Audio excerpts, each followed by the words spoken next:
Welcome back, everybody. This is GDS. Before we start this video, I want you to give us all advice in the blah blah below.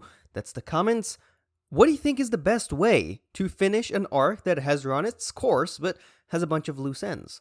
This is a small channel. I don't get many comments, so if you comment below, I'm gonna see it and heart it and probably respond. So let's get a conversation going.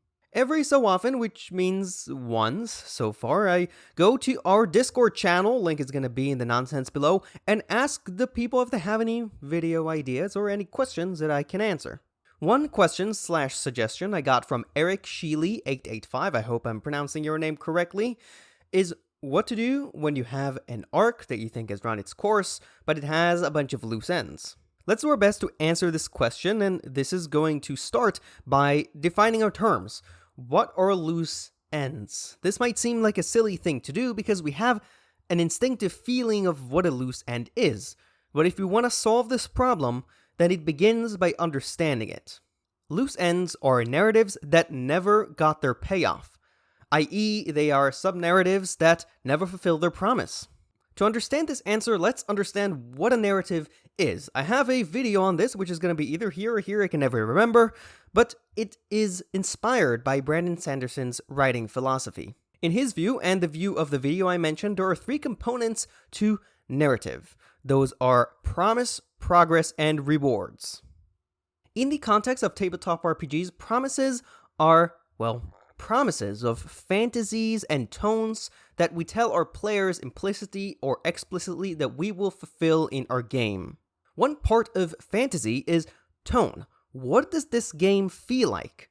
For example, a high fantasy classic D&D Goblins and Dragons game has a very different feeling than a Call of Cthulhu in New York. Another component of fantasy can be plot archetype. Things like heist or the hunt for a MacGuffin. For example, if your whole campaign is about going somewhere and finding a magical artifact to defeat the Lich, that is, in effect, an archetype of the MacGuffin hunt. Another component of fantasy is what kind of progress, remember promise, progress, reward, are we going to see in this game? For example, if we need to go somewhere, a land far away, and slay a dragon, then we have the plot promise that part of what's going to happen in this game is travel. So those are promises. Progress, which is the second thing, is progress towards the promise. Usually progress towards a promise is signposted by important event and achievements that mark a significant growth or progress towards that promise. For example, one kind of progress in a classic D&D game is your characters leveling up and becoming more important in the world. More examples of progress and signposting is if you're looking for a particular MacGuffin, let's say you find a map of the area, or you find a particular ruin where you think the item is hidden. The third component of the narrative is payoff. So it's cool things that are fulfilled in the end. Payoffs are earned with progress. Now we know what a narrative is, and in relation to narratives, what's a loose end? But we should be careful to distinguish ambiguous endings from loose ends. Like we said before, loose ends are sub-narratives that never received a payoff. So even though while our major overarching narrative started with a promise, had progress, and fulfilled its promise, it can have different forks in the road or branches that were never actually fulfilled. So loose ends are promises that we made as DMs or as authors that we never fulfilled for our readers or our players. One way you could conceptualize this is, imagine that for Christmas you promise your younger brother a collection of toy trains and little Lego train operator people. But when Christmas comes, you only give them the toy trains. They'll be satisfied about the trains, they'll be happy and play with them, but they'll wonder, what happened to the Lego people? I thought we're getting those as well. Ambiguous endings, on the other hand, are promises that do receive payoff, so the promise is fulfilled, but they withhold some information, usually information that's interesting or important. To conceptualize this, let's go back to our example, and imagine we're planning to give our younger brother a toy train collection for Christmas. The trains are futuristic looking, and when your brother receives them, they're not sure whether the trains are supposed to be bullet trains or some kind of sci-fi levitating trains. Either way, they think it's cool, and they ask you, which one is it? And you answer with, which one do you think it is? Now that we know what loose ends are, and we've distinguished them from ambiguous endings, which can look similar, let's tackle the problem. If you feel like you have an arc that has run its course, but has a bunch of loose ends that you haven't resolved, it's probably because you made a bunch of sub-narratives and created promises that were never fulfilled.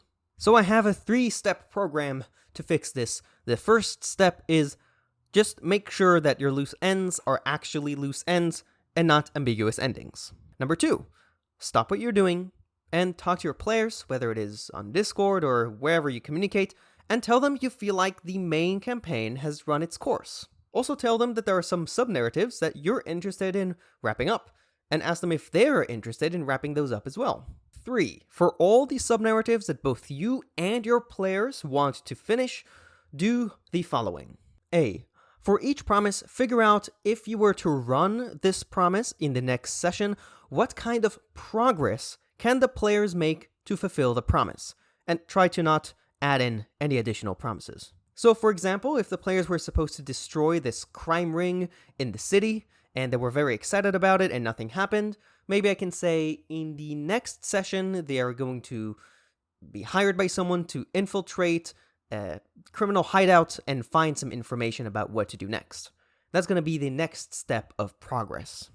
And then B, the reason that these loose ends became loose ends, that they were not resolved, is very likely because they lacked either urgency or stakes. In order to be compelling, an arc needs to be dramatic, and as we know from other videos here or here, I'm not sure, drama has 3 components, which is objective, what do we need to do, urgency, why do we need to do it now, and stakes, what happens if we succeed, what happens if we fail.